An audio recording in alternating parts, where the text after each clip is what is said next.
Now, before this video starts, let me just say that I know James from The Odd Ones Out has already made a video on the same subject in the past, but the idea for this video came to me before I discovered his video, so I think I'm good. Just be sure to check out his video afterward. After all, I'm not stealing, I'm quote-unquote plagiarizing, as James would put it. Right, James? James? So, I got hurt as a kid. A lot. Well, I mean, not a lot, but a few times enough to make this video. Now kids, listen to your parents when they tell you not to do stuff, like don't play with knives or don't run with scissors, because you never know what could happen. I mean, they pretty much tell you what would happen, but that's not the point. Get it? Point. No. One time as a kid, me and my friends were going to some camp place for Bible quizzing, and while the other teams were competing, I saw some of the other kids playing at the playground. Now, this was one of those playgrounds with the gravel everywhere, and I don't know how it started, but someone decided it would be a good idea to start throwing rocks. Aw, shucks! Stacy took the last M&M!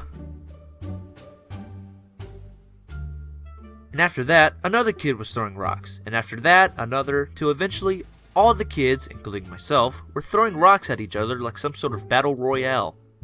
And it was epic. You know the saying, it's all fun and games till someone gets hurt. Well, sometime during a little rock war, the rock cupid decided, oh, this rock was made to kiss someone's face. Then, a rock made a connection with the side of my head.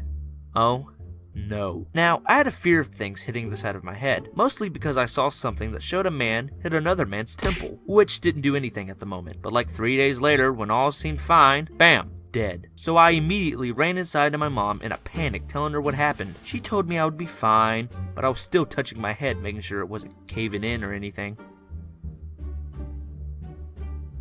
Another time as a kid, my brother and I were climbing a tree in my grandfather's yard. Now, one of the branches was over a small barbed wire fence. My brother, who was bigger than me at the time, monkeyed his way over with no problem. But when it was my turn, all of a sudden, snap. For 2 seconds, my brother and I made eye contact after hearing that, and then I was on the ground. Not to mention that I landed in a thorn bush and my pants caught on the barbed wire and ripped. Just my luck, I guess. It was like one of those Wile E. Coyote cartoons where for a few seconds gravity doesn't exist. But anyway, my brother ran to me to make sure I was okay.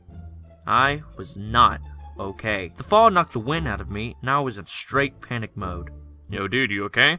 Tell Barbara I love her. Who the heck is Barbara? I don't know. I ended up being okay, just some scratches and bruises, and that, kids, is why you should never dream of being a monkey.